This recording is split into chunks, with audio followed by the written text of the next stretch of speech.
It's going to take a much stronger film than this. Welcome, everyone. Oh, that's a great way to open. Welcome, everyone, to the Spoiler Room. We are live once again. It's Skate or Die month, and I think tonight's film is going to have a lot of my panel wishing they may have died, or at least the film may have died instead of skating. You mean this is all we're experiencing? This is all still real? This is real, folks, and it is the Rollerblade 7. I picked this one because it dealt with skating, and it's in the post-apocalyptic. I hadn't really watched this film, I don't remember ever, so it's always great going in blind because so thank you for venturing down the stairs. Pull up the chair and strap yourselves in, folks, as we go to the wheel zone, because there's so much danger, so much danger of my crew members leaving me tonight, but I've still got a wonderful panel here right now with us. First off, we have a couple of OG Spoiler Room crew members with us. They were here with us at the beginning. We have Mr. Scotty D, the baby spice of the Spoiler Room himself, is back. How you doing, Scotty? I am doing good. I've got my skates laced and I'm ready to go. So, and we did have the one and only BFD. Oh, he's grabbing the hard liquor. You need it for this one. Oh, he is getting the hard liquor out. It's the BFD himself, Mr. Glenn Bittner. How you doing, Glenn? Hello. Now that's the Glenn. And the man, the myth, been too long. And the man, the myth, the legend is here, Mr. Joe Randazzo. How you doing, Joe? Hi. And the man who keeps coming back for more, and it surprises me sometimes, but we do appreciate it. My right-hand man, Mr. Ian Simmons. How you doing, Ian? Mark, I know I'm just a lowly panelist on your wonderful movie parade, but I must insist that from this point on, Spoiler Room Podcast only talks about real movies. Damn it. But I take it you're not a fan of the Zen filmmaking. I want someone here to define that. I literally finished this film like minutes before we came on, so I didn't have time to do any research or follow-up or any of that. So I don't know what Zen filmmaking is.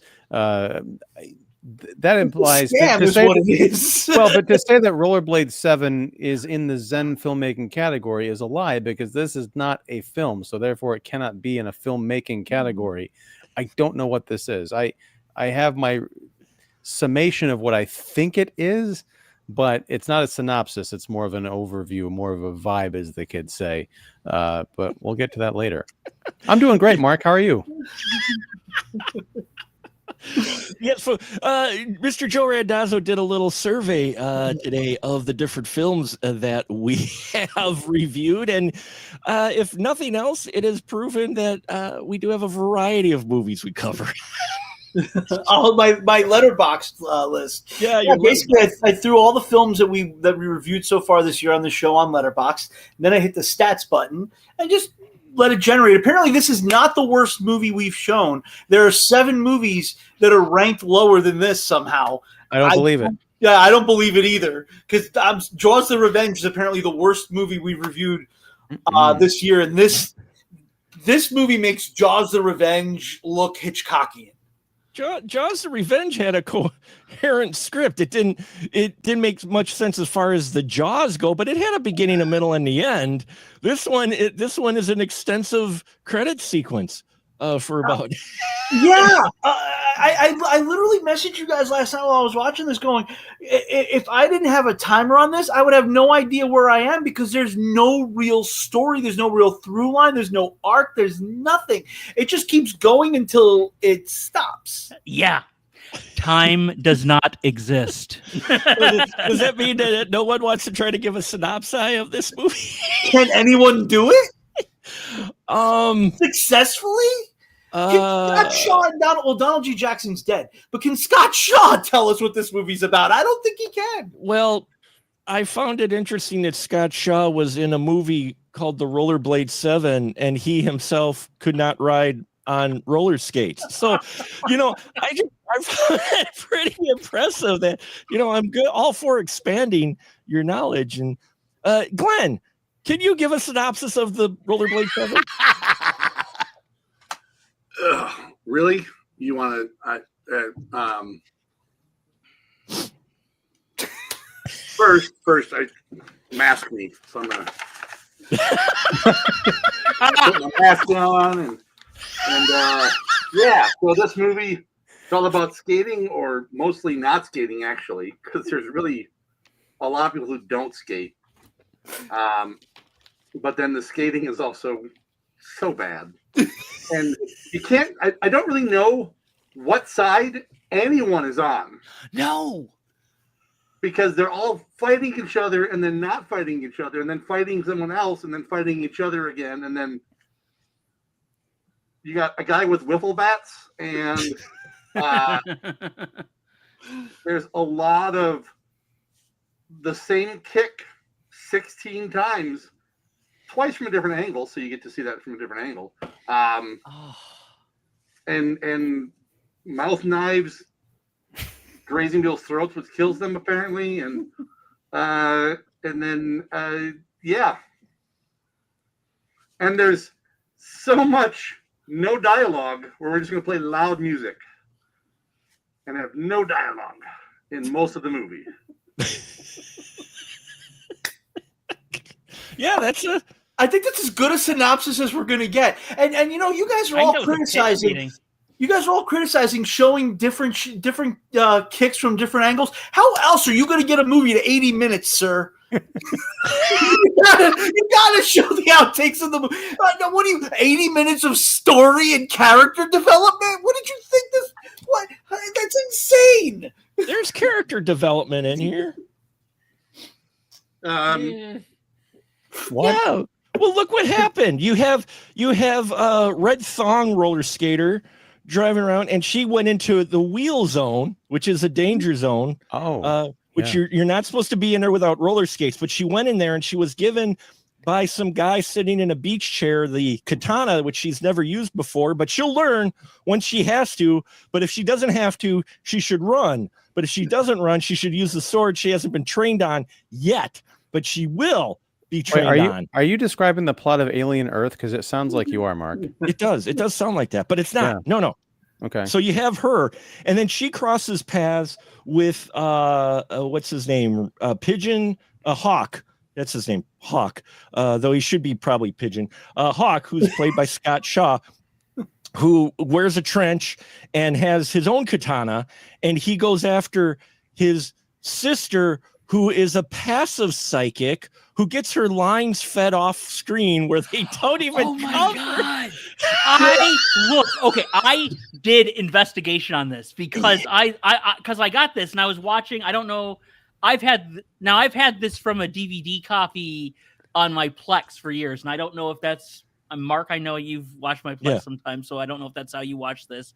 But I was like, oh shit! Did I get a messed up copy like all those years ago, where like someone like uploaded some kind of weird raw footage or something? And so I went out and went to 2 different other sources on the internet to see what they had available. I'm like, hey, I have the copy already. It shouldn't be a problem. I'm going to look and see what if like I just got a bad copy. No, same in all of them.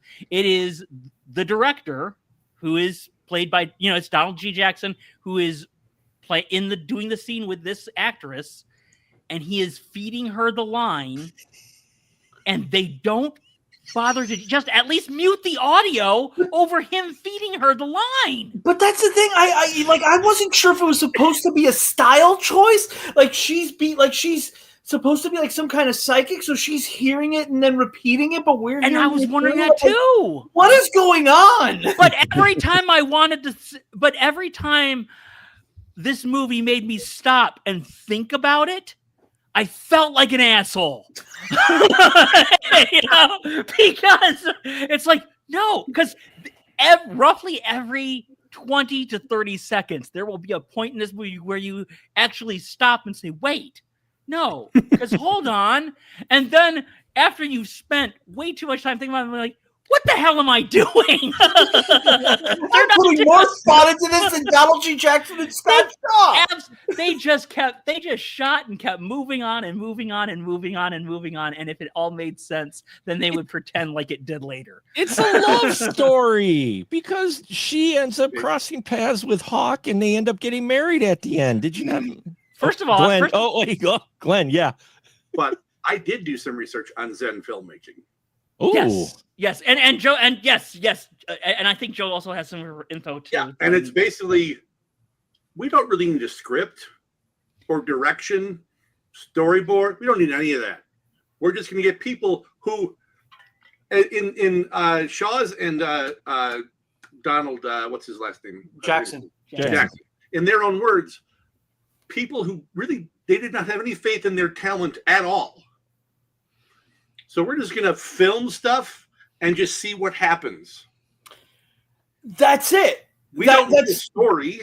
We don't need a script. We don't need any of that. We're just going to turn on the cameras and have people just wander around, occasionally rollerblade, have the slowest, worst choreographed fight scenes ever on film. Well, that's because you have to choreograph that stuff, and you can't if you're just making it up as you go. Sorry, go ahead. Who did whistle bats? He could have literally been hitting people the whole time to basically make it look real, and no one would have been hurt. Yeah. Well, someone might got a scrape because sometimes with bullets get those little burrs on them from overuse. So maybe someone would have got a little scrape on their cheek, but like. So from what I understand, this is the origin of Scott Shaw's Zen filmmaking. Yes. This is the first movie that they decided to do this on. I think it might also be his first movie with Donald G. Jackson. And at the risk of getting sued by Scott Shaw, I got nothing to sue me for anyway. I think what happened is he and Donald G. Jackson were going to make this movie because Scott Shaw's credited as a screenwriter. I think Donald G. Jackson gave him money to go write a script. Scott Shaw came back like 5 weeks later and went, it's Zen. We're just going to let everything just happen. I think that Donald G. Jackson gave him a movie to write a script, and he came back with 5 pounds of blow. I have a question. That's not right, Glenn. The budget for this movie would not pay for 5 pounds. Okay. I have a question for the panel. Y'all keep talking about Scott Shaw as if I'm supposed to know who the hell that is. Who and what is a Scott Shaw? I know he's in the movie playing Hawk, or I like what Mark said initially, Pigeon Hawk. I think that'd be a great name. He's the guy angrily staring at us, but up in the corner right there, next to Mark. No, I know who he was in the movie, but outside of this film, why is Scott Shaw important? He apparently, I don't know exactly how, but Donald G. Jackson and Scott Shaw became really close friends to the point where, from what I understand, Donald G. Jackson was referring to him as his son towards the end of his life. He came in on this movie, and then they became kind of partners for the rest of Donald G. Jackson's life, to the point where like almost every movie Jackson made after this were all like either co-written or co-produced or co-directed by Shaw. He's a guy who apparently is a martial artist of some kind. Yep. Taekwondo. Yeah, Taekwondo. What was that? Oh, Taekwondo? Mm-hmm. Has some interest in filmmaking as an art form. And I don't know. Can either of you guys got anything else to chime in on him? I mean, like over 100 films. Yeah. But are any of them worth watching? No. Well, they're all like this. They're all kind of similar. And with the ones he did with Jackson and the ones he did after Jackson passed, just by himself, are all this very loose thing. I know I have seen Scott Shaw movies before. I either saw Toad Warrior or Max Hell Frog Warrior. It's the same movie. It's basically the third Frogtown movie, but there's like 2 cuts of it apparently, and they're both different. And I can't remember which one I saw. You haven't seen Big Sister 2000 or whatever the hell it was called, or I had it. I have not watched it. I did see Roller Gator long before Rick Trax got to it. Oh, that Long was before. something. I got Roller Gator. I saw that about that's 4 the years one- before Riff Trax got to it. Yeah. That's the one that my roommate got up and said he wanted to punch the fucking TV. I, you And- A know, rapping baby alligator with rollerblades for feet. And it sounds great. Look doesn't at Ian. Ian's crying. it? Just think, Ian, if you'd not been part of the show, you would know this whole line of films. Aw. Ian, Look if at those. If you don't like his movies, Look at those. he's Yes. also written about 100 books too. Yes. So you go read his book. which this film apparently a lot of its quote unquote dialogue was taken from. Look at, I mean, poor Ian. He's got actual movies behind him. He's got like a real book, literature, like art. Hey, I know. Believe you would not know this from our previous dealings, Ian. I understand art. I love art, and I feel for you, man. I watched the first half hour of this movie on YouTube, and to your point, Joe, I too wanted to punch the screen, but I decided, you know what? There's no reason for. I have to watch this. I have to see it through because I'm talking about it from our show, and I'm there for you, man. I love you, and this is not going to be the movie to make me quit. But it came damn close, and I decided, you know what? I have laundry to fold.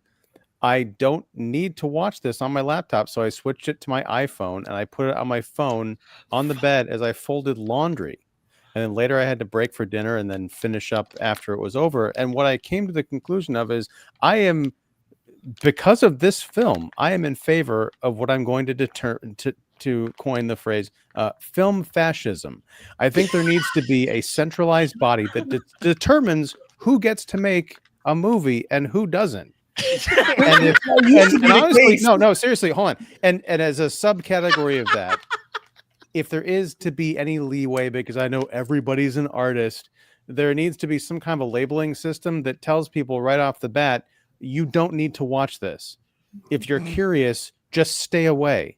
It is part of Zen filmmaking. There's 100 of these, and you don't need to watch any of them. Here's a 3-minute sample. And the rest you're good. You can claim to have watched the movie without watching it. You have a license to do that now under film fascism. But you know Maybe what? you would understand it better if you read Scott Shaw's book, Donald Jackson, Cinema Soldier, and then you'd understand a little bit better about. Or the book in which he wrote that you can't criticize his films because they're art. No, they're not. No, I'm laying down the gauntlet. I've put up with this argument way too long. This isn't art. This yeah, might actually be the worst movie we've ever watched here, at least on my end. It's a really, I feel horrible because I don't think I'm going to get to any of these notes. Go ahead. I know I've got like 5 pages of every Scotty D does notes, man. Every time something would come up, I would be like, but what about this? But what about this? Hold on, Clint. I'm having to drink 4 Scott. Incidentally, the 5 pages of notes he's written on this is more writing than Scott Shaw did on the screenplay. I started taking notes on my iPhone. I got 2 lines in, and I'm like, what's the point? Yeah. But hey, I'm happy you wrote these notes, Scott, because I am ready to break all of this down with you. Well, I don't know if I can. I don't know if I can because I still can't say that I will say this in the film's defense. I will say this in the defense because we've really torn apart Donald G. Jackson and Scott Shaw, and I intend to do so a lot more. But who am I kidding? Because I do have kind of like. I'm kind of a sucker for stuff like this too, and I will admit that as horrifying as this was, I felt like I was like through a Rubicon, man. I thought that like you go through this and you're like, that was like transformative. I feel like a different person after having sat through I'm that. with you on this because a lot of people shit on Ed Wood movies. They shit on Fred Olen Ray movies. They shit on Right. David Dakota movies.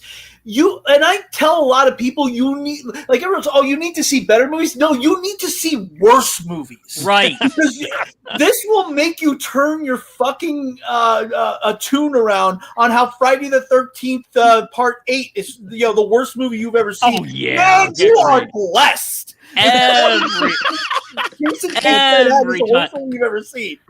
Every time I see what the worst movie is on Facebook or Reddit or something, and I look at the responses, and I'm just like, you lightweights. You don't know. You don't You know. bring up something Kate. great, like you've crossed the Rubicon. This reminds me of that scene in Plane, Trains, and Automobiles where Steve Martin is describing John Candy and all these like terrible things that could happen to him. And he says, "I've been with Del Griffith. I can handle anything." Hey, Donald G. Jackson walked so Neil Breen could run. Okay. Well, I do remember there was a book. There was a book I read like about 15 years ago or something called it was like Showgirls, Astro Zombies, and something else. You can look it up. I think I've heard of that. Yeah, it was a book about this, and it was like this British writer or film critic or something, and he decided to just start watching bad movies like once a day for a year, and he's just like, oh, well, we'll see with this, and he wasn't used to it, and he kept going and he kept going and he kept going, and Scott Shaw figures prominently towards the end of the book. He did not, I will say, he did not make the worst of movie in the book. It was close, but he did not make the. And I remember that he just felt like, I think he's broken my brain. I remember he said that in the world. And apparently when he got in touch with Scott Shaw thought that was hilarious. Well, maybe he'll see this and he'll laugh. I hope so. I hope. What do you remember? What I'm not really looking to piss in anybody's cornflakes here, man. I'm trying to. The biggest no. I am appreciative. Maybe I'm not the level that they had intended. the Zen filmmaking is the core problem for this film, because what the thing is I saw ideas in here that I'm like, those could actually be a movie if you actually had a script and put effort into it. There is an idea in here. The problem is it is so abstract and random. I mean, I had to look because, and folks, I know we haven't talked much about the film, but there's just random scenes. It's literally random scene to random scene. You get a guy who's acting like a Elvis impersonator who gets accosted by Up All Night Miss Rhonda Shearer who rides him and incidentally, every time they introduce one of these characters, they have a title card, but it's not the name of the character, it's the name of the actor. It's Rhonda Shearer, Karen Black, William Smith, and I'm like, what's going on? It's how they do then towards the credits, end, though. there's one. It's like Kabuki escapes or something. Yeah. Then it's not. And now it's about narrative. I don't know. Real quick, I want to jump in because Scott, I just put this. I looked up the book and I put it on my wish list. It's called Showgirls, Teen Wolves, and Astro Zombies: A Film Critic's Year-Long Quest to Find the Worst Movie Ever Made by Michael Adams. Came out in 2010. Forward by George Romero. Yeah, it was a fun book. Yeah, I can't wait to read it. Do you remember offhand what the worst movie was? I cannot. I want to see it, and I'm tempted to say it, but I'm also tempted to unleash Leave it. it a surprise. Don't to spoil unleash it. But I'm also tempted to unleash it on our friend for his new Worst Movies Ever podcast. Oh, well, there you go. There you go. Okay. You can leave it for that. We have a friend, Derek. Dr. Janzig, who has now got his Worst Movies Ever podcast on YouTube, and yes, a wonderful podcast. And I think I have some ideas for. Yeah, of course you do. Let's let Scott get back to his notes because it's the only way we're going to talk about this movie is his notes, and then we discuss them. Like that. Okay, let me just go through here. I don't know. I mean, I don't know. Well, this is the third. First of all, it's the third in the Rollerblade tetralogy. Yes. There was The first one we're going to be watching next week. Now, here's the funny thing: is that I was joking. Is that I joked with Mark and said, like, "Are you sure you're going to be able to understand this with all the lore?" And he thought I was kidding. I was not kidding, Mark. No, you weren't. We had, yeah. And let's see, we got misanthropic loner is summoned to enter a forbidden land to rescue a sibling who had forsaken him years ago, goes on a Zen journey. So yeah, it's a good idea. That's it. Yeah. But it can't. By the way, let's talk about the actresses. Okay. If they were going to do, they should have at least done what Friends did. The sitcom Friends. Friends also was determined to create an alternate fantasy world in which there are no people of color. So what they did so that you didn't get confused is that they at least gave all the women different hair. The women in this don't. At the very end, the end scene we get with the blonde who's with Estevez, I thought was the same girl that's on the back of the motorcycle with. I thought it was Rhonda Shear.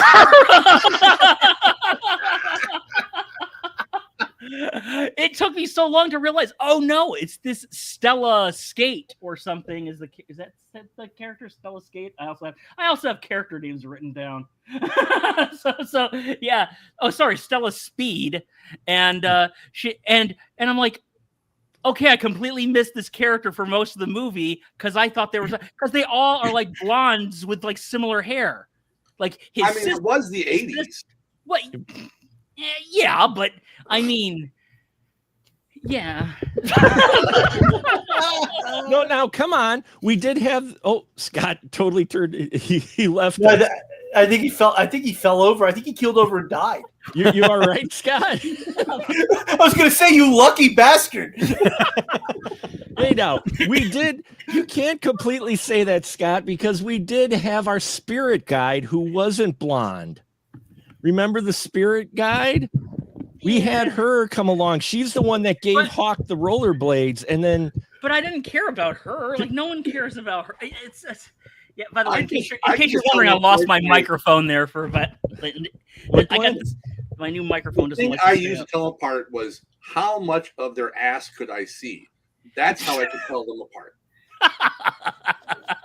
Well, I mean, folks, this is literally like a dice roll. It's like you're at the craps table, pun intended, and you're rolling the dice, right? And you're hoping for a lucky 7 and a lucky 11. And that would be like our main story. Like you'd actually see Hawk, or you'd actually see, one of the main characters. That'd be like a 7 and 11. But usually you don't. You get some other odd combination of characters who we have no idea the significance of them. There's a clown person who's first their enemy, then there's friend, then their enemy, then they die, but spirit guide shows up, then they're back again. And then they get into this fight with this other gang, fight in quotes. It's literally, it has gotta be, it is the most absurd, horrible fight I think it's ever been committed to screen. Well, they just keep repeating the shots, like you say. I mean, like there's some films that are, show don't tell. This one is like show you about 3 times, don't tell. Yeah. What? This is mentioned that this is the second of a trilogy or something. No, a third of 4 movies. Okay, so there are 2 films that preceded this. Yes. With the same story or just by the same collaboration team? Scott Shaw wasn't involved in the first 2. So I've seen the second one. I've seen Rollerblade Warriors Taken by Force, which is a real movie. It actually has a beginning, middle, and end. It has a story that goes through it. It's not necessarily a good one, but I thought, okay, this is fun for a Z grade movie. And again, you get Suncat because you have Rory Calhoun. Who's the chick from Halloween 4? Danielle Harris? Ellie Cornell? No, the other one. The one that hooks up with Ellie Cornell's boyfriend. Oh, Kathleen Kinmont. Kathleen Kinmont's your lead. Elizabeth Capeman. Even Cheyenne from Renegade. Yeah. So yeah, it does have the little stunt casting, but that one actually has like a through story because it's okay. They're going into this territory to rescue somebody. It's like a Mad Max clone on roller skates, whatever. Right, but That I guess sounds good. Easy B movie. But does it lead right into this? Like, No. Okay, so I guess my question is, how is this the third of a fourth movie if the one that preceded it doesn't really connect to it? Because they said so. because you had Dime Store Vern there. I'm sorry, William Smith playing Pharaoh, who was from maybe a previous movie. Well, I guess that's my question. Like, it's this story in this movie makes so little sense. I'm just wondering if there were actually two other movies of setup that, had I watched them, I might have had some sense of narrative geography here. I've seen one of the two, and I can say like Halloween 1 and 2 set up Halloween 3? Rollerblade. Well, no, but how Halloween 1 and 2 set up Halloween 4, right? I mean, there was that gap, but there were rollerblades. The sure. first. if that's the only connective tissue, then that makes sense. But I don't think it's fair to say, oh, this is movie 3 of 4, because they're like, okay, how does this connect to the other, besides roller skates? Because that's like saying Friday the 13th and Halloween are in the same universe because there's knives. Our next movie, Rollerblade, which I think was from '86. Yeah, something like that. Was that sets up? They take place in the same world, same universe. Basically, it's like this kind of alternate apocalyptic thing that Jackson created, and it takes place in that world as opposed to, say, the world that he created with like the Frogtown movies. It's like it's a different thing, and I'm not going to go too into it so that you'll be surprised. I will say that there are some very, very, very weird things in Rollerblade. It's not quite like this movie, like where it's like very random, but it gets very much into the lore, especially with some of the types of people we see at the beginning of the movie, and that's probably the best explanation I can give you, Ian, without spoiling, which I'm sure is going to be a very enriching experience for all of us when we all watch Rollerblade. I as someone who's seen Donald G. Jackson movies pre and post Scott Shaw, I'm going to guess it's better than this. Well, I've seen Rollerblade 5 times. 5 times. It's at least coherent story. So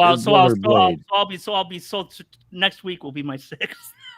Wow. Okay, that you're giving me hope, Scott. I don't mean to do that. You're at least not telling me that, this is next week is going to be more of the same, because I honestly don't know if I have the constitution for it. Weird it's weird and hard to watch in a completely different way. I'll take it. It's weird and hard to watch, but in a different way. I'm not even joking when I say I think this is the turning point of Donald G. Jackson's career. And it's not like Hell Comes to Frogtown is like some masterpiece. Yes, it is. I'm sorry. It's his best movie. It's his best movie by far.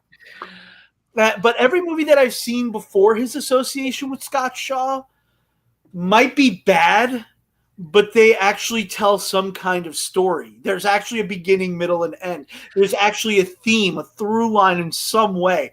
This and everything that follows this, nothing has any narrative sense. It doesn't have any narrative logic because he decided he didn't want to write screenplays anymore. Which is what the other out there in film. Which is what the other Max Hill thing was like. Scott. Yeah. With all of your notes, tell me this. Yes. Who the fuck are the 7? What 7 are the Rollerblade 7? Honestly, I forgot there were supposed to be 7 until I looked back at the poster when the movie was over. Yeah, and I realized, yeah. Well, you've got the, and I think some of the people on the in the 7 on the poster, I think some of them are on opposite sides. That's the thing. It's like if they made the movie Ocean's 11 and like they had like a bus boy who just randomly shows up in one scene is like on the poster, and like the 11 is it's 11 people who are in the movie. That's what it is. It's just no. The 7 are you've got our camouflage guy who I think is on the bad guy's side because he goes after Clown and Hawk with the Uzi at one point, but he's walking around trying to be stealthy, as in his camouflage in the drainage ditch. But Yeah, it's he just keeps different. on hugging the wall. It's just different camouflage than the desert. So that's one. You've got the Black Knight, who apparently is death, and he brings people in and out of his realm, played by Frank Stallone, because he needed to pay some taxes, I guess. And so, you know, you've got him in here. That's two. We've got Pigeon Hawk, which is three. We've got what's her name? The blonde. Taro, not Taro. Which Huh? one? The blonde. Blonde. There are No, 11 blondes. The one in the red thong. The red Stella thong Speed. for most of it, Do huh? we mean the one? Do we mean the one with the wedding at the end? Yes. No, Stella wait, Speed. Stella No. Speed. Okay. that's not the one with the red thong, was it? Yeah, it is. See, I got confused too. I don't know. That's It the might have one been with- Rhonda Shear. that's the one in the red thong. But Oh, Rhonda Shear, by the way, plays a character named Daryl Skates. yeah. Wait, I thought the one in the red thong was in the car shooting the other one. No, that was a different blonde in a red thong. I think I outfit. made my point. Because she looked different than the one that had been walking around with. Plus, she was with Saint Offender, played by Joe Estevez, who's in like 3 scenes. And here's the thing. This film starts off a little bit with some starting points, like narrative starting points, like, oh, this is what we're gonna do. We're introduced to Saint Offender, which I like that name, by Joe Estevez. He's getting a little dialogue, like, oh, okay. And then we get Hawk, and then we get introduced to woman who needs her lines fed to her, but still she's a passive, you know, we follow her. And then we find out that she's Hawk's sister, and Hawk has got to go get her because she's been kidnapped by folks for, I don't know if it was state offender or if it was for Pharaoh. the Pharaoh. It was for the Pharaoh. The Pharaoh wanted it. So you get that whole little setup at the beginning, and then it goes away. It's like they wrote the first page and then they just said, fuck it. Well, Joe Estevez shows up in this movie, and I was saying the whole movie, where the hell's Joe Estevez? Yeah. He doesn't show up again till the end, and you know, people give Joe a lot of shit, and I myself may have written 1 or 2 mean little reviews in my time, many years ago, around the time I saw Roller Gator. Okay, it was a Roller Gator related incident, but I will say this: I don't know anything about the man's personal life, but he has got to be the best sport. I can attest to this. I know Joe personally. I've seen him show up and do whatever it takes, do whatever you ask him to, and he does it. And he doesn't seem to take it very personally. You know, he seems to say, like, yeah, let's just do this, have some fun, whatever. And that's the general gist I get of it. So I kind of wanted to see more of him. And you don't really see him more until the end, which kind of gives you the ending, which rips off both the Easy Rider and James Bond movie. So The thing is he goes, he does his thing, he gets his check, and he can go to bed at night and say, at least I didn't make free Jack. I can say I've known Joe personally since 2011, 2012. And plugging myself, look up The Perfect Candidate and look up Joe Estevez on YouTube. It's a short that I wrote where he was playing a celebrity who goes viral, making some wild political rant that ends up going viral and running for president. It's a 15-minute short. I don't know if I can buy that.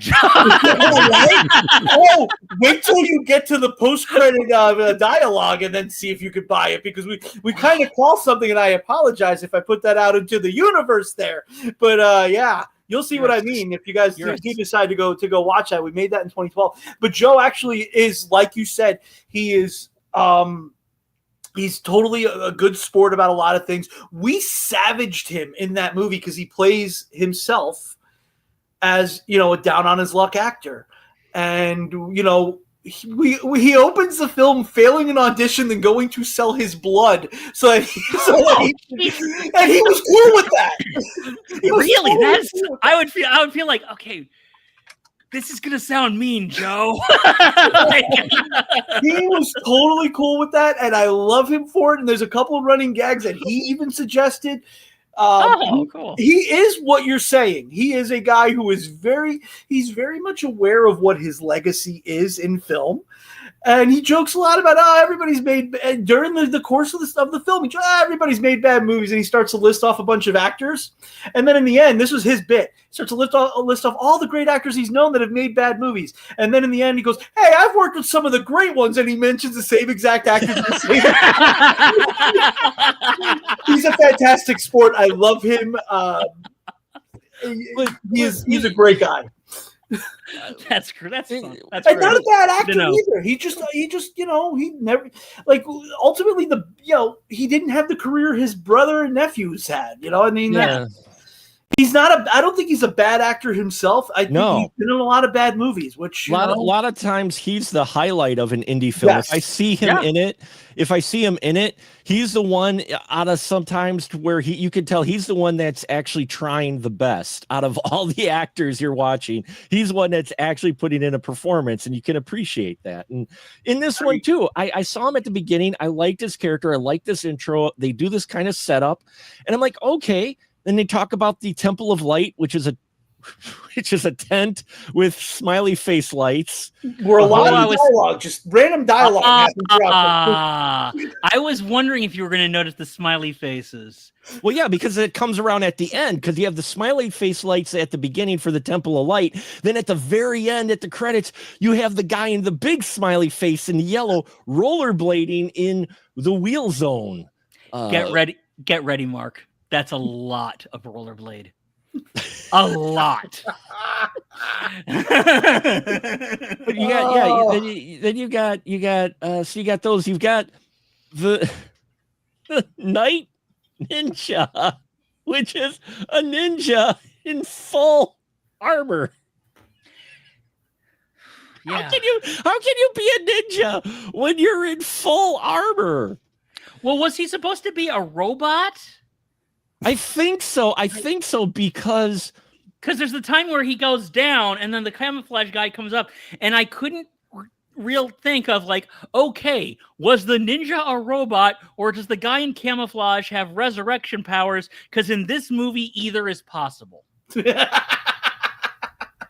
Well, let's not forget the ninja, the ninja, the guy on skates in a ninja outfit who supposedly is going around our talent like a half a foot away, and they don't notice this guy just rollerblading around them. And I'm like, that must be the ninja. And then, yeah, we got the robot ninja. We got Kabuki Ninja. I love the one credit in there, Utility Ninja. Utility Ninja. That's who the ninja is. I think that's really, but the randomness is it's so random. And then we get William Smith in here dumping dialogue in ad-libbing.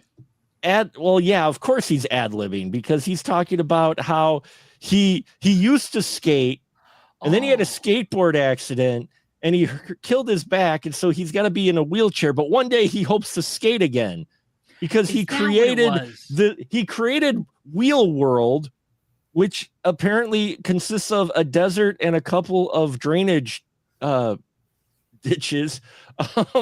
He created this world for people with the love of the wheel and art. Okay. My brother Humongous gets all, everyone loves him and his mask, but I got my mask because I'm in a wheelchair. You're being ableist, is what you're being. I'm sorry. Yes, I don't know. Then this is like one of those moments where this movie like reached like a philosophical milestone for me. Now not the type that it probably intended, but I'm like, I was just watching this. I'm like, I don't think most people will understand the significance of seeing William Smith ad-lib a speech about how he invented the skateboard, and then one day they took his skateboard away, but one day he hopes to skateboard again, like in his dreams. And I'm like, I mean, first of all, he's William Smith, which means that even if it's ridiculous and it's ad-libbed, it winds up being one of the most compelling pieces in the film. Well, once again, you're going to have to explain amazing. who William Smith is to me. I don't know. I don't have any context. William Smith is that guy who played Pharaoh, and he talked like this, right? And but well, you've seen him in probably lots of movies over the years, even if you didn't recognize him, because Maniac he's Cop, over on Maniac Cop, lots of biker movies. Conan's dad in Conan the Barbarian, that's a biggie. He gets beat up by Philo Beto. Yeah. Yeah, lots of biker stuff and lots of stuff. Like I mean, Right, he's been but around I mean, for ages. Yeah. Okay, he may have been around for ages, but I don't have the context for whatever impact. To me, he feels like. But with like B movies and exploitation films, he's been part Ian doesn't of that consume for that. decades. The only of those Ian really consumes are the ones I make him watch for the show, which he votes for, which he does vote for. Right, Okay, but pretty much. I mean, but here's the thing: like, if you're just talking about geek cred, that's fine. But as an audience member, when you're talking about, oh my God, it's William Smith, I'm watching him in this movie, and maybe it's not fair because it's this movie, but I'm like, I don't consider him to be much of an actor at all. I don't know if it's the performance or the script, whatever, but like, oh, he's William Smith. He's been in all these movies. Like, I don't give a shit. I don't want to watch them based on what I'm seeing here. It's kind of like he's in the same, to me, he's in the same category as Frank Stallone based on this film. Well, I can understand if you don't have like the background like and everything, like I can see it's just going to seem like another thing. I can completely see that. But if he's a great actor in other things, he's terrible in this. Yeah, he's looking a lot like Wish Vernon Wells in this, actually. Ian's got a point though. You can't make a movie that's only going to resonate with people who know this actor's other work. Ultimately, every movie has to stand up for itself. And I agree with you. When I see William Smith's name and I see and I hear, like, I heard I was looking down, I heard his gravelly voice. I'm like, William Smith's on the screen. I looked up because I do like him in other things. And yeah, if this is the first thing you're seeing him in, Ian's right. You're not going to think anything of him. You're not going to think much of him. You're not going to go seek anything out. I suppose I can understand that. I mean, I like immediately, and like, because I've not only, when watching them, but like I like did an episode of Movieocrity where a piece of one of the episodes actually had a bit on him and everything. So like, I remember like, oh God, and I'm hearing all the, the education he has in his background. And I'm hearing like his, like, that, and I know that he's this person that can like speak multiple languages and do this and do that and do that, and seeing him bring this resonance. But you're not going to get that resonance if he's just for lack of a better term, just another actor in the movie that you don't have that thing for. I can understand that. Whereas like if you were to see somebody up here, it's like, well, okay, this is these films are far apart in quality. Let's say that, but it's like kind of like when you get the opening of like Once Upon a Time in the West, and you find out that the bad guy, after like slaughtering this family, the bad guy comes up and it's Henry Fonda. Yeah. That means you see a bad guy if you don't know Henry Fonda, but if you know like what he's meant, you say, "Holy shit, Henry Fonda!" but that's Henry Fonda, Right. That's right. But yes, but let's not compare Henry Fonda to William Smith, but let's also compare the movies that they made, and in their initial fields. William Smith was a big deal in the exploitation films. I agree. For decades. Well, yeah. He has a certain persona. Let's look at the other stunt casting. I mean, this is indie film stunt casting. It's just unfortunate that they decided to go random with the script, because they have people in here who you do know who are big in the beat. I mean, we have Rhonda Shearer in here, and she was hosting Up All Night just before. I mean, so she was in the culture there. Frank Stallone. You got Stallone name in there. As the Black Knight. Frank And Stallone. Frank is the Black Stallone outacts Scott Shaw. How terrible an actor do you have to be? That in that scene, I'm like, Yes. holy shit, Frank Stallone is acting circles around you. Mm-hmm. How terrible do you have to be for that? But let's not forget we have Karen Black in here who shows up. Karen Black feeds our hero Scott Shaw mushrooms, which look like they came from a supermarket. Yeah. And they reenact a tripping scene, which is very, very, very much modeled after the LSD tripping scene, which I believe Karen Black was a part of in Easy Rider. Yeah. Yeah, they actually do it, and you can like see them like start like caressing the statues and stuff like that. No, but hold on. I noticed this. Even in his LSD form, I don't know what it was. Scott Shaw never actually molests a statue. They do a camera angle. It looks like he's going to put his hand and start, kind of feel it up a female statue. But then they do the reverse angle because they've got like one camera that they shoot the stuff like 5 times. And his hand's like a foot away from the statue. He never actually touches the female statue. Karen Black does, but he doesn't actually. But then they make out at the end, which consists of them hugging and him putting his face in her neck. Which I'm just like sitting there going, Karen, really? Now I just saw Karen recently in Dinosaur Valley Girls, which has worse. which has a far more coherent storyline than this one, which isn't saying a whole lot. But I would say that's a little more embarrassing for Karen, though. that was probably a little more embarrassing than this one. But what I just love about her scene too is they shoot this and she's just got like random dogs hanging out with her, and it literally looks like they came to Karen like she was just chilling on her back porch, and they're like, hey, we're gonna shoot you in this scene, okay? And she's like, yeah, okay. And so as long as I don't have to leave the house. Yeah, you don't even have to. Yeah, it wouldn't surprise me to find out like those were her dogs or something like that. Yeah, This very much has the feel of like those horror convention movies where you've got a screenplay, you go to a horror con, and you basically hit up anybody who's got a table there and says, "Hey, would you go, for your lunch break? Would you mind shooting a dinner scene for me for my indie film so I can put you on the box, the poster for my I'll film?" give you $200. Yeah. Yeah, or just lunch. I just found out Karen Black was born in Park Ridge, Illinois, a stone's throw from where I'm at. Yeah. Oh, a sad thing. Out of the little group of friends, I was the one who was tasked with calling Robert Zadar to tell him she had passed away. Oh, not a fun call to make. Not a fun call at all, because Robert was not in the best of health back then either. Yeah. No, that's rough. That's rough. But yeah, I mean, so it's not like this film doesn't have people who haven't acted before. But if you ever want a prime example of why you need a screenplay, like if you ever want a prime school example of, if I taught theater class, like a movie class, filmmaking class, day one, I would show them this movie and go, okay, see that? That's why you need a script. Yeah. Well, No, Mark. Also, day one, you'd have to go to the administration and say, "I need a new class of students." Oh, come on! There's some nudity in here that'll keep them interested for about a minute. But you could also tell them you can't really get much worse.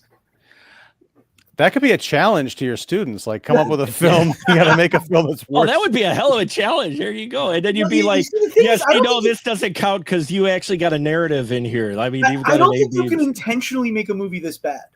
No, this is a prime example of one of those movies that, we see it nowadays. People, and we've talked about it before, people intentionally making bad films. And you can usually tell when a film is intentionally being made bad because this is so genuinely bad that they were trying, like you said, that Zen filmmaking, to where ad-libbing, I've seen some indie films where they've ad-libbed a scene and I'll call it out kind of like, yeah, the dialogue here didn't work too much, but I think they ad-libbed it, and they'll contact me later or talk to me and go, yeah, we did ad-lib that scene. And I'm like, Yeah, you could tell. See, Well, but that's the thing is like watching this is excruciating. I felt bad for everybody who is involved in it. And I wondered, did they have a cast screening? Did they watch the final product? Is this movie meant to be watched more than once? Did Scott Shaw or Donald Jackson sit down and think, we're going to make the best movie that we can make? Or do they figure, well, someone's paying this?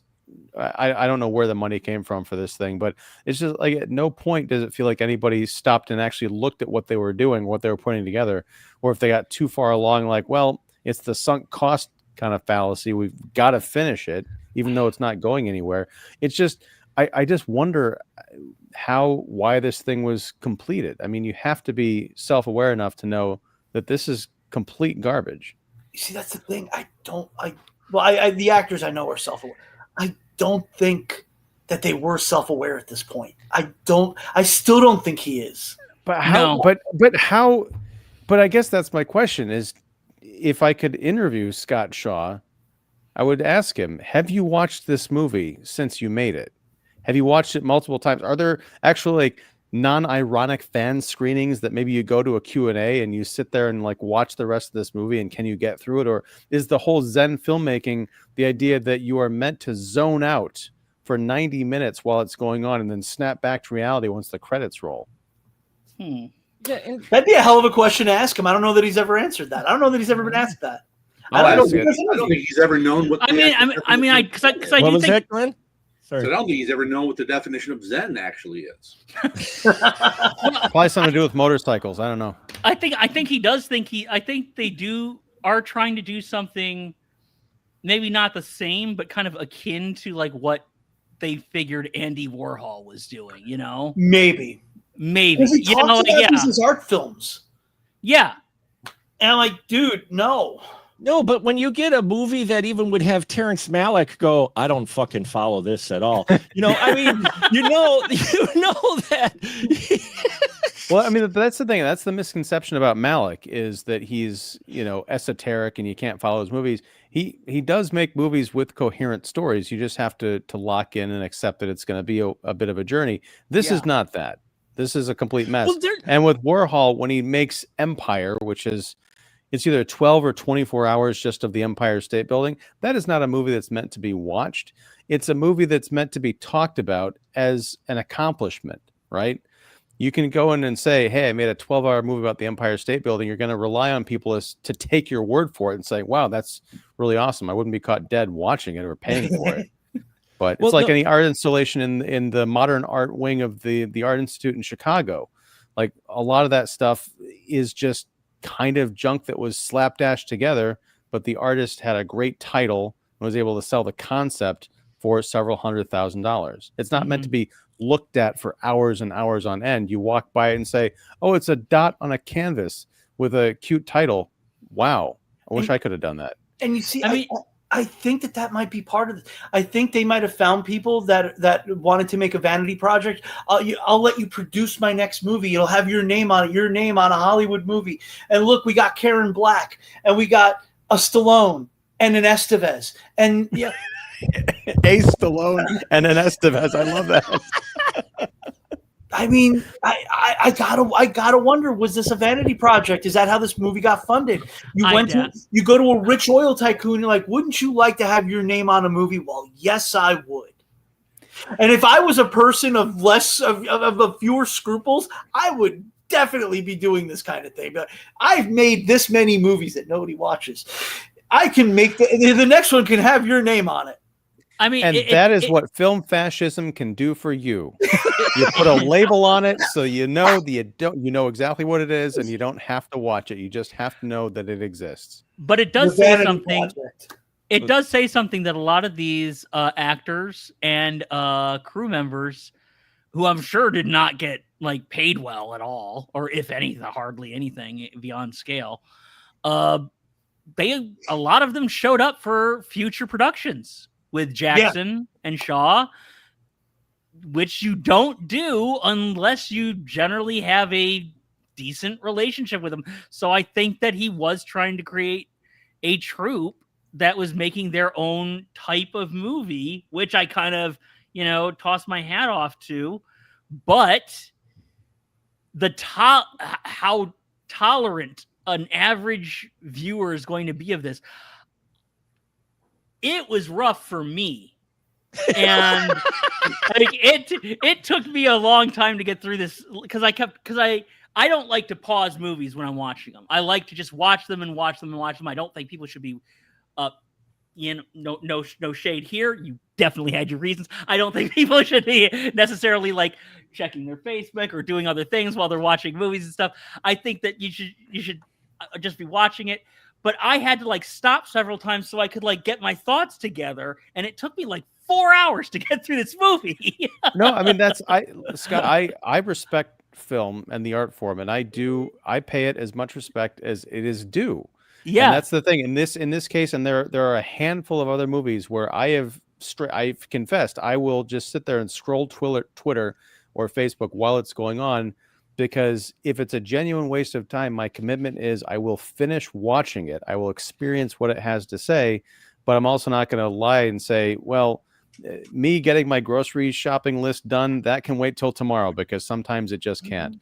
Yeah. No, I get that, and I would probably do the same, except I would probably reserve that for the vast majority of mainstream movies that come out. The ones that you can tell that, hey, we just released this film. It cost $100 million. It stars all these people. It is exactly like every other movie you just watched. And that's the ones where I kind of tune out. This one it's low budget. It's done. There's no script. It's incompetent. And I'm not going to be saying it's a great movie. I will say, though, that I do respect the attempt. I do respect the experiment. And I just don't think it was successful necessarily. I don't respect I don't expect the experiment or respect the experiment, because these people are all just fucking around. And when you're talking about why can't you just fuck around sometimes? Because you're okay. If you want to fuck around, and go ahead and just make a movie to show to your friends and have them lie to you and say, oh, that was really good. That's fine. But when you put that out there into the world and say, I have made a film that I expect you to watch and consider and discuss, there's a responsibility there on the part of the artist, because otherwise, just keep that to yourself and don't show anybody. Okay. That I see. Yes. And here's the thing, as far as your earlier point, like, well, they got Stallone and maybe Estevez to come back and work with these people again. That's not surprising, because they're not there through the entire shoot. You can clearly tell by what they do, at least in this movie. You got them for an afternoon. Frank, put on this cloak and, say some menacing stuff to this person. We'll chop that up into like 6 different scenes throughout the film, but you're out in an afternoon. Same with Joe Estevez, same with Karen Black, as we've established. So to say, oh yeah, I'll give you $5,000 for my next 3 pictures. Will you come out and do it? Or we'll come out to you and you'll be in and out in 3 hours. That's fine. Yeah, that's how you build up a stable of actors, but it's not like they're there for the entire 2-week shoot, flying around on cameras, like following people on rollerblades. and please let me make one thing clear. Let me make something clear. When I'm saying, you can fuck around, I'm not saying that I'm getting a little bit of reverb in my ear if things mess up. I'm not saying like the way these action scenes are set up, which is terrible, and you can't tell this. If Scott Shaw is a great martial artist, you can't tell from this movie. You can't see, like, the fight scenes do need to be choreographed, and they need to be, rehearsed, and they need to be rehearsed by people who know how to do it professionally and safely. All these things are true. I see. When I say fuck around, I just mean get together and make a stupid little movie. I'm not talking about the lack of cohesion that's on display here necessarily. You understand? I'm just talking about the attempt. And I say, like, it's okay to have kind of a more casual feel about it, but I do also get your thing about an artistic statement. But you can have, like, Joe mentioned movies of Fred Olen Ray, for instance. I think Fred Olen Ray, who can make any kind of movie right now, he's doing really well making movies for like Lifetime and Hallmark and whatever and stuff like that. But I loved when he would just get and like together and they would make a throwback to some old like serial or something and call it Phantom Empire and stuff like that. And now they spent thousands of dollars on it. They got a cast together and stuff. But really, when you look at it, it is not people saying like, okay, what are we trying to say with this? You know, they're fucking around, but they're at least competent in their execution. Right, and but there's a competent. story. Yeah, I'm not talking about the execution. I'm talking about the experiment. Yeah, because here's the thing, like the idea. I pride myself on, like, when Mark gives me an assignment, right, to watch a movie so we can discuss it, I'm going to sit down and watch the movie. However, I could have saved myself a lot of headache and come up with the exact same experience if Mark had just told me it's a post-apocalyptic film with no script where people fly around on roller skates and fight each other with swords with multiple repetitive editing cuts and a completely ad-lib screenplay. If he had just told me that, I could have just saved myself the 90 plus minutes and done something. Well, I'm sorry I didn't tell you that. I well, don't no, know but that's the dilemma I'm in, because I am a film critic, so I got to watch this stuff. But that's why I get angry and personally affronted by filmmakers who don't care enough about the experience of people watching their movies when they're putting them together. Wait, let Glenn get in here. I was going to say, now the whole thing with the ad lib is, see, now I kind of want to see a remake of this with an ad lib script, but have Harry Shearer and Eugene Levy and have all of the people who actually can ad lib. You get a Second City crew in here, Yes. You get a Second City crew, and I'm pretty sure the casting call for this was, "Are you hungry? We have a caterer." Oh, okay. Another part of Zen filmmaking. Actors who don't. This must have come later on, because I doubt these guys would have done this. Actors should not be paid and should pack their own lunch. So that going by Zen filmmaking, that wouldn't even have been happening here. Wow. Okay, I don't respect that part. For the record, No, there is a video on YouTube by Alison Pregler, who has reviewed movies for a long time on YouTube. She's great. She's great. She made a video on Zen filmmaking. Scott Shaw apparently might have I don't know why, but suddenly she said she received a call or an email from Scott Shaw, so she had to take down the movie and she had to leave it as audio only, and she read parts of his book in which he said something to the degree of, yeah, actors don't deserve to get paid because they're not doing anything. And I respect an actor more who brings their own lunch. So now I'm thinking the casting call was Rhonda Shear and Frank Stallone and Estevez. They got a letter in the mail that says, "I know what you did. I have the footage." I'm sure they were all paid for this movie, because this seems like something he probably did later on. Well, no, for the future films that they were involved in, the letter was referring to the Rollerblade 7. If you don't want this movie to come out, you'll do the sequel. Look, folks, seek out Alison Pregler's video on Zen filmmaking. It's like 20-something minutes long, or the edit of it is, because she had to cut a lot of it out because she was showing a lot of clips from the movies. But it's on YouTube. Look that up. Oh, that's great. I'm going to look that up. Yeah, it's she's really good. I meant to watch that video before, and I did not get a chance to. I've read some about Zen filmmaking elsewhere, obviously not enough, because I definitely didn't know about the food thing. But I've seen other of her videos, and they're fantastic. Yeah, she's great. You should follow her anyway. So folks, here at Spoiler, we've watched a few dogs in the last month or two here, but I don't think any of them, even as we were rough on those, at least there was some coherent, some cohesion, some kind of competent filmmaking going on. And in this one, the most frustrating part of it is that it starts off, you're thinking, okay, low budget, shot on, whatever type film. You get these characters that are introduced, Joe Estevez and all that. And then that just gets totally abandoned when they get to the wheel zone, which we know is dangerous because we're told that about 18 times.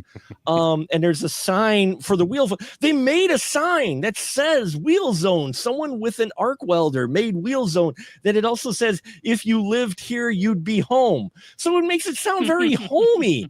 It doesn't sound like a wasteland. But Well, then also the font on the word zone is straight ripped off from the 1987 Twilight Zone TV series. Well, it's yeah. the same like treatment and everything. What gets me is, and I think they try at the very end, because yes, we have our characters who die and then come back, and when they die, they meet the Black Knight, or the Black Knight can just pull them out of reality at any point. Apparently, I did not understand any of there this. are absolutely no rules whatsoever with the Black Knight. I still don't understand the connection between the Black Knight and the Pharaoh. Oh my God!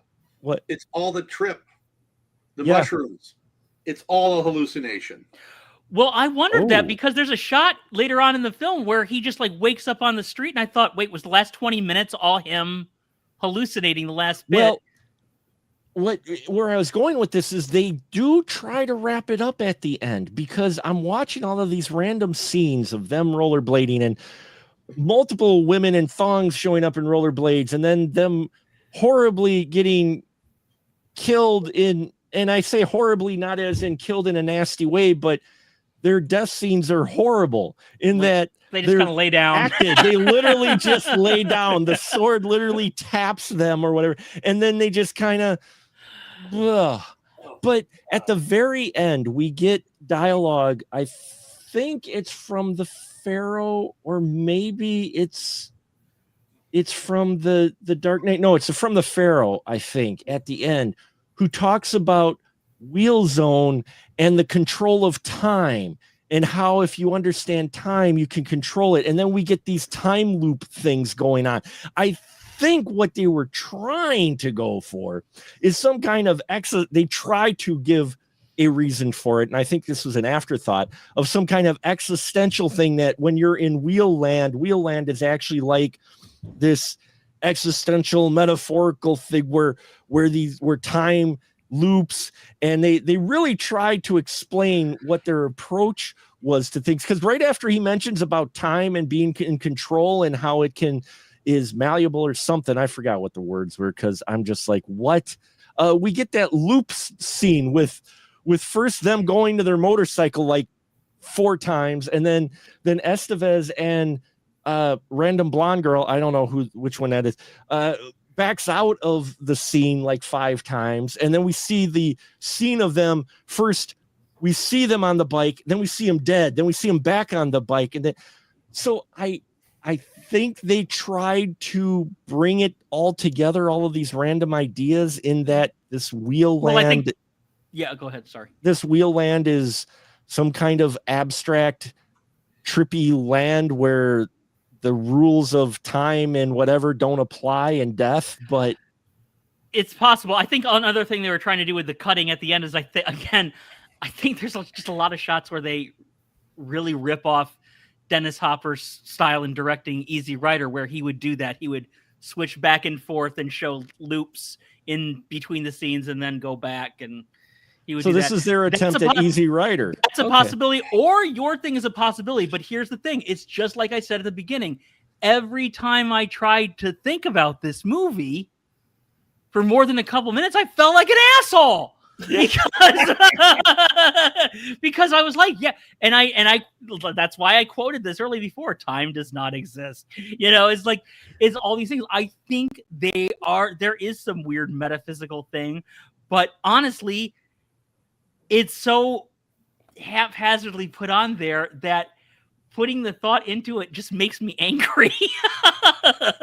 Honestly. Yeah, Mark, I mean, what you had just laid out there might have been in the movie, or it might not have been. I'm pretty sure that at that point in the film, sorry, quote unquote film, I got really confused because I was sure that I had enough pairs of socks, but one was mismatched, so I had to go look for it in my comforter. I don't know. I can't speak to that. Well, And the thing is, it's just a whole mess. It's one of those things where if you're going for the metaphysical existential thing, fine. You need a better execution, because even at the end, they have a voiceover that starts, but the voiceover like goes for like 20 seconds until you realize, oh, this is for the wedding of Hawk, who it looks like he's getting married to the blonde that he was cuddling that was just getting spanked in the fetish part of the film that they put in there for people, where you had the Pharaoh saying he didn't like her screaming and then immediately said, oh, I do like her screaming. And I'm like, well, make up your mind. What do you, don't kill her. The lack of killing your hero in this is horrible, because there's like 8 times where people came up with swords and just hit heroes. I think they're supposed to be here on the back of the head, to where they just knocked them out, and then they came back, and I'm just like, wait, what? So what I'm thinking is this whole movie is a metaphor for the temptation, death, and resurrection of Christ, is what it is. Well, or going back to my original point, they took a bath in cocaine and turned on cameras. Well, I would have rather watched that, honestly. There is the scene. There is the scene where the girl who has the knife in her mouth, and then the Book of Revelation, it does say that Jesus will appear and open his mouth, and a sword will come out. Yes. Okay, let's go around and find the scene. We'll wrap it up here, because we've been talking about a lot of just all random shit. You try to make sense of it, but and we're trying. And I apologize if this all just seems very random, and we can't quite put our thoughts together, audience. But that's the movie. Yeah, that is the movie.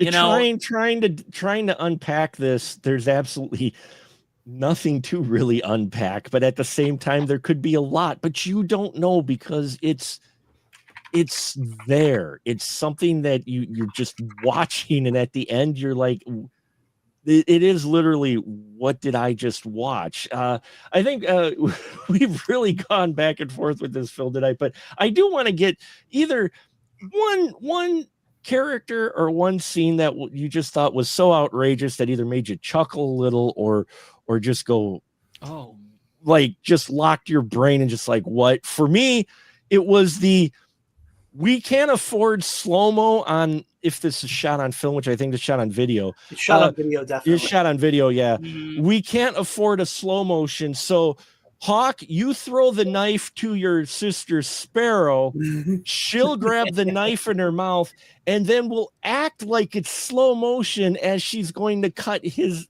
throat. Okay, do we have a blood pack? Well, no, we don't have blood packs. What are you talking about? That costs money. So just act like you're getting your throat cut. So is it okay? Is it okay if it's very clear that it comes at least 6 inches from their throat? Yeah, it's fine. So my favorite, just oh my god scene, and there were many, but this was one that just was like, wow. Hawk catches up to the group that's kidnapped his sister. This is when it was still kind of following a story. Okay, it was kind of following a story. He catches up to his sister. She turns around. There's no dialogue or that. He just turns around and he throws the knife, and she's supposed to it's implied she catches the knife and cuts the throat of her captor. But it literally looks like kids outside with Halloween props, because he throws the knife. The camera kind of moves fast towards her, and all of a sudden she like jerks her head back like she caught the knife, and it's obviously a plastic knife, and then she slowly, and at first I was like, you're not killing the guy fast enough. He's your captor. Then I'm like, oh, you're trying to go for slow-mo, because the people in the back are just kind of trying to move slow, and she's like, and the knife is like nowhere near his throat, and then he's just like, and he leans to one side. But then some scene, like 2 scenes later, she's dead. I don't know how she died. Because she died because they pulled her black habit off for her psychic priesthood, and then she died. I don't know how she died. It must be like when you like when they tore the goggles off those guys in Flash Gordon. That could be it. That could be it. BFD, Glenn, did you have at least one character or a scene or something that you're just like, oh my God, and may have made you chuckle or just. I mean, the one scene is when Wyatt's going by on his bike and the redneck shoots at him, and then the bike crashes and explodes, and he ends up dead. No, that's Easy Rider. I'm sorry. And now that I'm thinking about that, I think there's a lot of similarities to Easy Rider in the film, and especially at the end. But the scene where I really went like, what the fuck, is the I got some mushrooms at Aldi. I'm going to feed them to you now.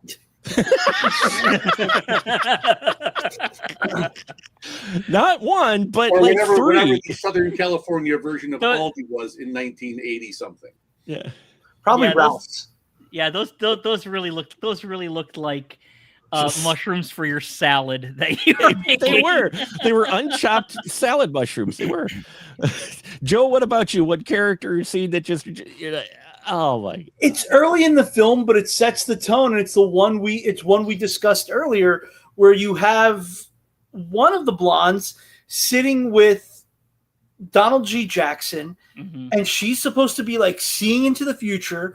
And I still don't know. I told you earlier, I have no idea if we're supposed to hear the lines right before she said it, like she's getting a psychic transmission and she's the only one that hears it, but we hear it too, and then she's speaking it out, or if that was a blunder and they didn't know how to cut it out in editing, so they just left it in. I don't know what's going on, and it's so fucking puzzling to me that 24 hours later, I'm still wondering what the hell that scene was.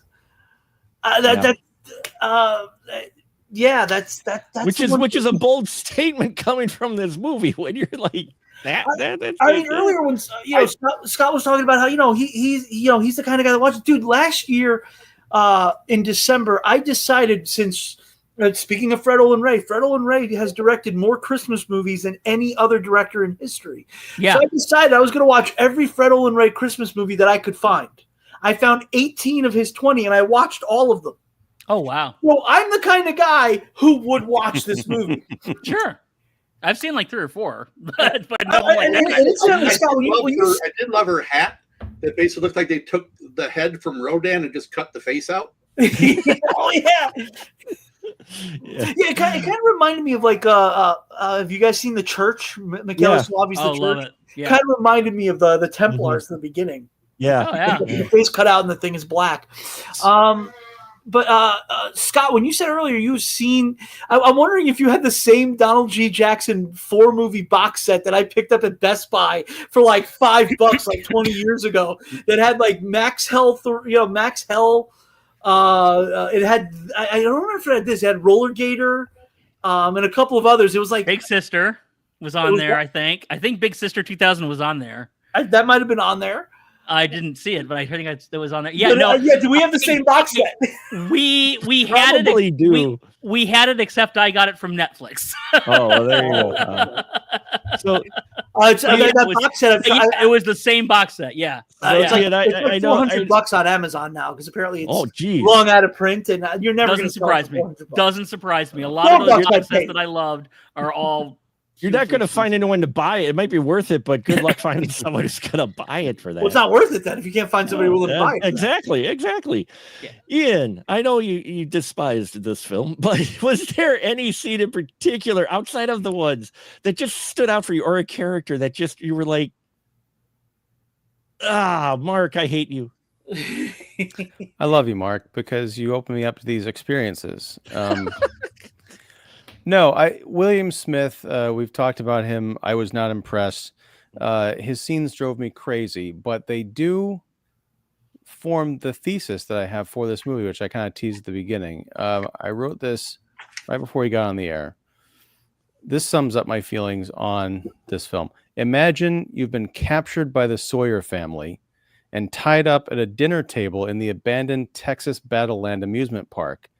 Chop Top acts out, start to finish, a screenplay that he's written called The Rollerblade 7 as a way to kill time while Leatherface finishes a marinade in the kitchen. That's pretty much how I Damon and Lefton experience this Yeah, film. I'm with I'd you. watch that. I'd watch that movie. I'd watch that movie. That'd make a great short. And it would be short and not 90 plus minutes. Yeah. I'll get to work on that. Oh, look at Glenn. Glenn's got his mask. He's got the mask. Tears. Tears going down. Oh. He didn't have a skateboard anymore. Yeah, he couldn't skateboard anymore. Well, then there was the one guy. Oh my God. I'm sorry. We'll get to Scotty. Scotty, well, you got your scene or character that you're just out of everything. Just sort of. Yeah, you did. Yeah. I mean, well, it goes a little bit into Joe's because he was mentioning the scene at the beginning. And I want to also mention that because not only do you get because it feeds into this other scene, and which is a scene I hated. I will say that this is one where I don't have anything real positive to say about this scene at all. Whereas like other ones I can make excuses. This one I can't. And it was the one where I don't know who played Elvis in this movie. I can look. I didn't have it in my cast list, but he's talking to Don Stroud, who plays the Desert Marauder. yes. Who sits in a beach chair, which doesn't seem very maraudy. I know where you're going with this. Go ahead. Yeah. And they're discussing the scene, and he's discussing like, "Oh, I'm looking for my friends. Do you know where they are?" And it clearly seems to be referencing. Now, I don't know why, because Elvis was not on the plane from that night the music died. From Wisconsin, yeah. Yeah, Anyway. exactly. It is from Wisconsin. Correct. With Richie Valens, Big Bopper, all them croaking, and Buddy Holly, and they mentioned this, and he's like, "Oh, I wouldn't flip anybody for a seat on the plane," and they're talking about the plane, and I don't know why Elvis is in this movie, and I don't know why they're discussing it. The only connection I can think of is that in the beginning, when she is imagining things that are happening to her, when she's first in the scene where she's getting the lines read to her by the director and repeating them and saying that they're her premonitions of the future, she doesn't mention it, but the director mentions it in a very poor editing, a plane crash. Yes. Yeah, Why? that's right. That's right. I stopped this for 10 minutes and screamed. That's why I honestly think in their not just clumsy way, they're totally abstract, what the hell, let's just do this thing way. This whole thing with Wheel City and that is supposed to be some kind of metaphysical thing because you've got him talking about Buddy Holly and them and the plane, and you've got some of these repeat scenes. You got people dying, coming back. You've got the Black Knight who seems to pull people when they're dead and they come back. I honestly think that their intention, not what comes across on film at all, but my brain maybe was trying to put pieces together to make some semblance of it, that this is supposed to be like some metaphysical area of the world or whatnot, where you have spirits walking or something. I don't know. All I know is there was this gang of rollerbladers and roller skaters, and then they had one guy who forgot he had a skateboard on his back, and so he's running while the rest of them are rollerblading, and you can tell he's out of breath running, but he's got a roller skate on a skateboard on his back. But he's the only one out of the gang who's not on his wheels, and he's trying to keep up with the gang, and I don't know why. I don't know. Dude, your board's on your back. Why are you running with the skate? He's obviously also in violation of the wheel zone. He is, because you need to be on wheels. And then you had the spirit guide who could materialize and remove wheels from Pigeon Hawk. So yes, there are sequences where they meet up with Spirit Guide. There's a shot like where they're all on skates, and then they meet up with Spirit Guide, and it's clear that they've all met on a concrete slab, and they've all come from areas that were just dirt.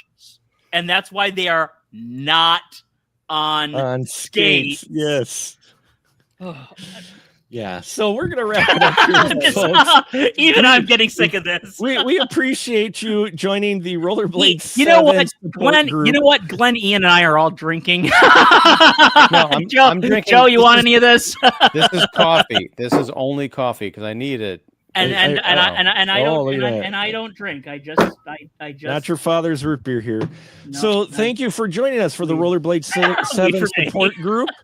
I hope this was enlightening and helped take the weight off of your mind of seeing this film. Next week, we will be seeing a film that has at least a little bit more narrative, but it will test the metal in other ways. And hopefully my wonderful panel here won't be sending me hate mail for the rest of our life. So we would have ended up watching these movies at some point anyway. So this is where I'm definitely seeing all 4 of these at some point. So this is the point where I give my lovely panel who put up with my picks of films, give them the license to shill. So BFD, you got something to shill? Well, you can shill whatever you want, sir. Yeah, I don't really do the movie stuff anymore because I'm getting old and I value my time now. But I design games and I sell games. So I'm currently working on one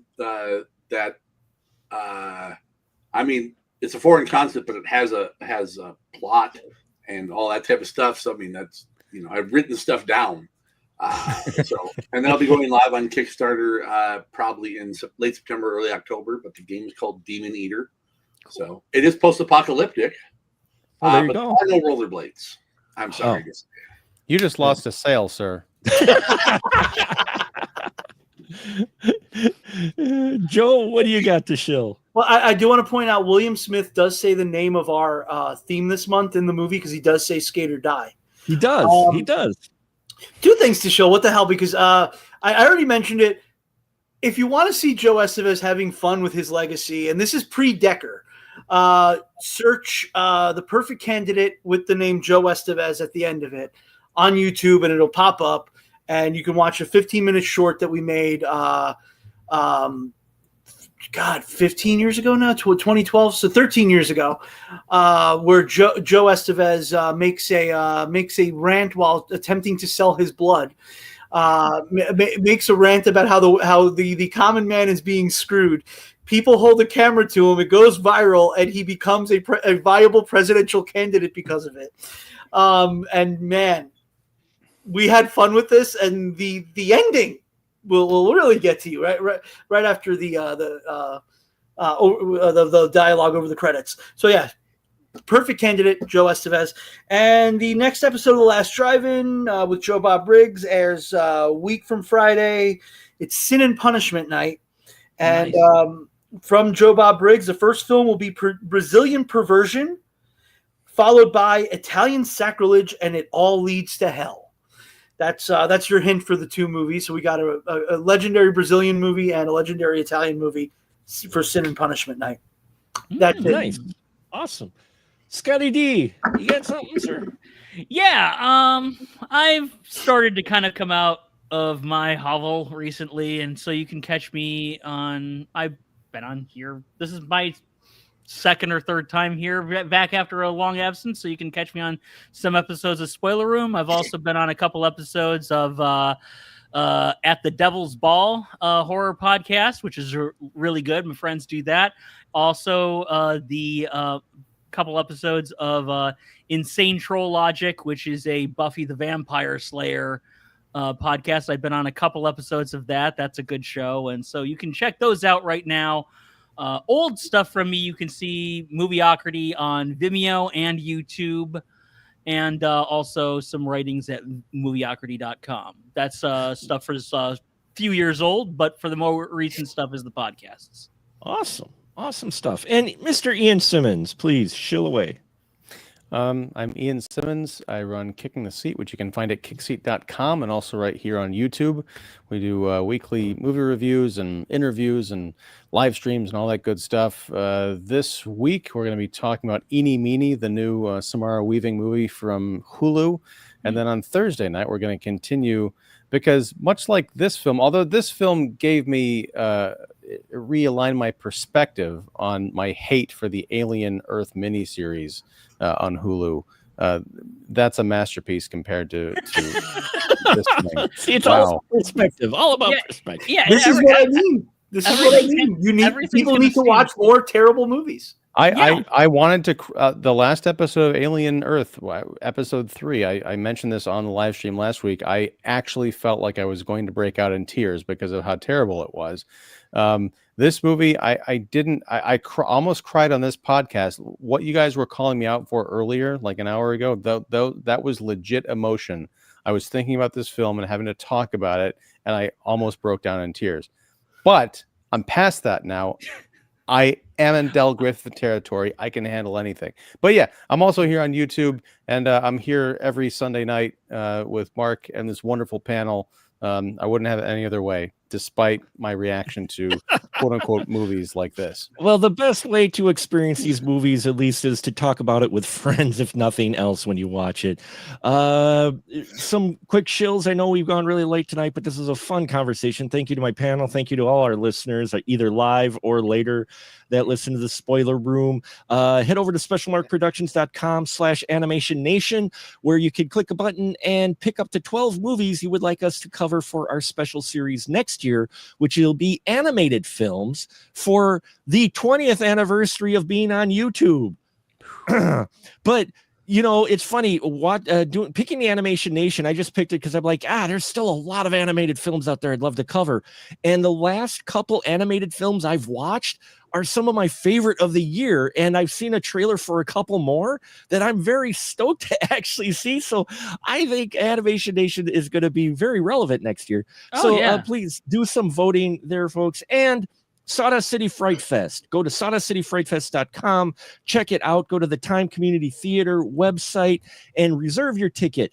We have the Sawdust City Fright Fest happening October 10th and 11th. October 10th, Friday evening, we will be doing a showing of The Giant Spider Invasion for its 50th anniversary, and we will have the director and one person involved with the reimagining that's happening right now with The Giant Spider Invasion in attendance. At least they're scheduled to Friday night. So you don't want to miss it. SawdustCityFrightFest.com. And check out all the details there. Looking forward to it. So thank you very much, everyone. And Glenn, I was going to say, make sure you like and subscribe and watch Mark's videos because he needs the money. Because as he said, 20 years, man's going to be needing some hip replacements soon. And those are I got to pay for that colonoscopy. And so with that, folks, we'll just say